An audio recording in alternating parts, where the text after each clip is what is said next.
Have we survived the Flanders breakdown? Am I able to repair Wilson? Or is this a catastrophic failure? Stay tuned to find out.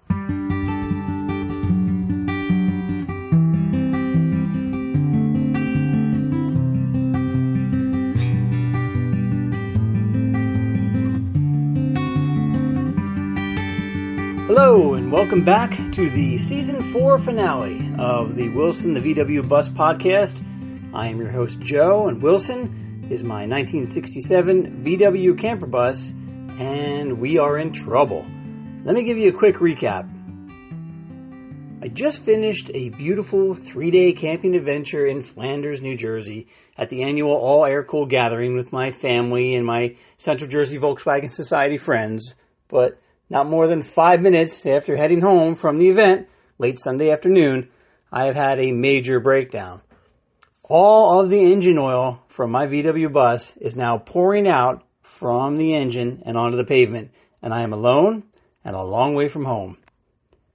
I don't usually panic, but I have no clue as to what is going on yet, and it's a late Sunday afternoon. I have just a few hours of daylight left. So I pop open the engine bay and climb under the bus. Oil is everywhere, and it appears to be still pouring out.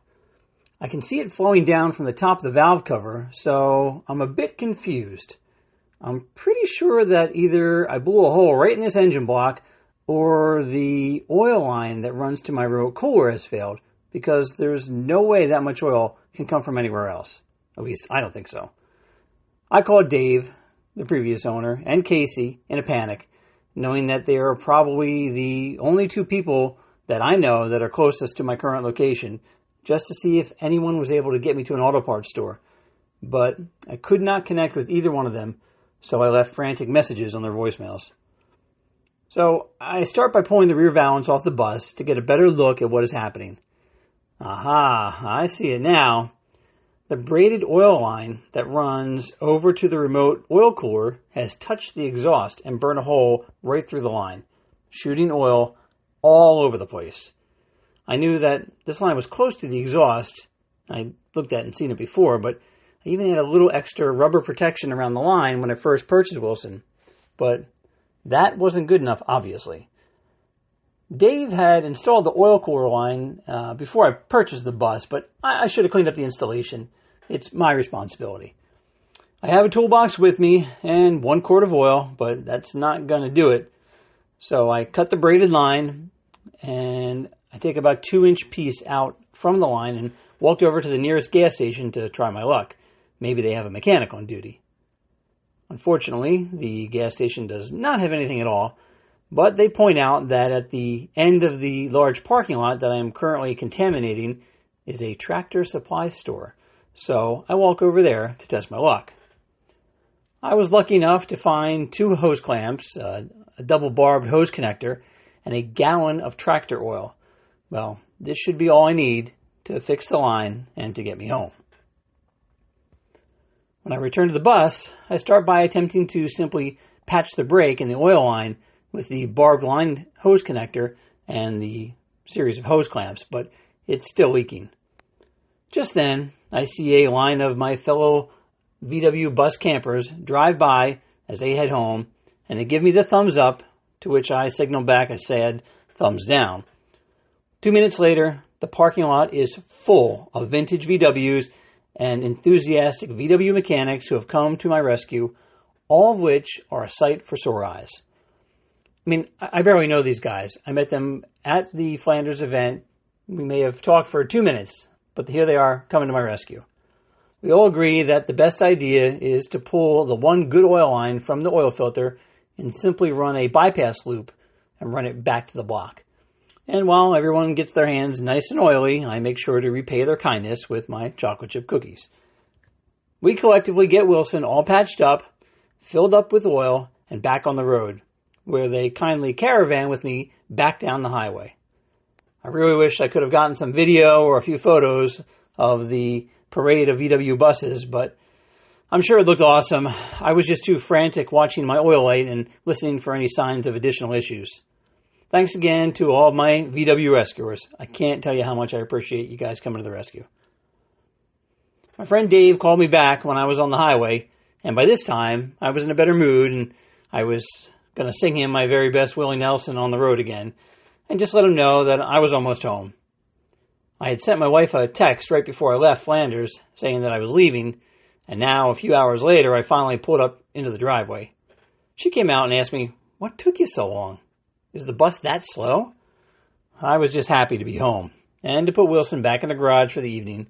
Tomorrow, I'll start the teardown. So the first thing I decide to do is to remedy my clearance between the oil lines and the exhaust. The two oil lines run between the third and fourth exhaust manifolds and over to the left rear corner of the body behind the left tire where the remote oil filter is mounted. The problem is that I am still running the factory heater boxes and exchangers, and they take up most of the space that I need for the oil lines. So I go online and order a set of new J headers for the number 1 and number 3 front cylinders to eliminate the large and heavy exhaust manifolds. I didn't honestly know how heavy those things were until I took them off. And then I know a guy with a bunch of VW mufflers in the attic of his auto parts store that he's been holding on to for decades. So I stop by and I pick up a beautiful Italian-made VW bus muffler and then proceed to cut off all the heater components that I don't need and weld up the preheater tube closed as well. Now I have a beautiful new slim exhaust with plenty of room around it.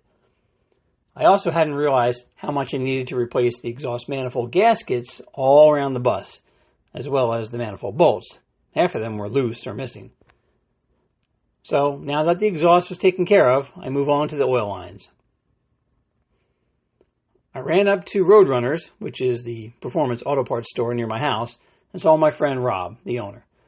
He hooked me up with some new braided oil line and new AN fittings that I needed to complete the job. I also purchased some specialized thermal exhaust wrap to go around those new braided lines, which will help protect them up to 1500 degrees. The last piece of this puzzle was a new rear tin with the heater pipe holes eliminated because I don't have to use any of that stuff anymore. I don't have any of the other heater components anymore. After installing everything, I took Wilson for a test ride. But after about 2 blocks, I heard a little noise that I wasn't comfortable with, so I came right home. It turns out the new tins that I had just installed were now touching the backside of the crank pulley, and I had to remove and reinstall the valance and the tins about 5 or 6 times to finally get rid of that noise. I even had to pull off the crank pulley to massage the little tin that goes just behind it. I figured while I was at it, I would replace the fan belt, and after that quick job, I noticed that the backside of the alternator pulley would occasionally touch the alternator and make a little noise there too. More massaging required again, but I got that one quiet now too, thanks to a stock pulley from my friends over at Pegasus, the shop in Linden. These little noises, well, they may have been there all along since I've owned the bus. I just could never hear them over the sound of the VW engine with all the previous exhaust leaks. The bus is so quiet now, I could hear all those new sounds and noises. It was driving me crazy. But at this point, I think I have all the oil leaks fixed. The exhaust is nice and quiet and all the little noises are taken care of, with the exception of maybe the tailpipe occasionally touching the bumper during shutdown. So I'm going to consider this the end of my Flanders fiasco and a new quiet beginning of my VW bus life with Wilson. I want to thank all of you for joining me in my podcast adventures as we wrap up Season 4 of Wilson, the VW Bus. I can't express how pleased I am that you, the listeners in 30 countries all around the world, have taken time to join me here. Please feel free to leave me a comment on Apple Podcasts or Spotify. Tell me what you want to hear from the next season. And visit me on Instagram at Wilson the VW Bus. Thanks again, everyone. Auf Wiedersehen.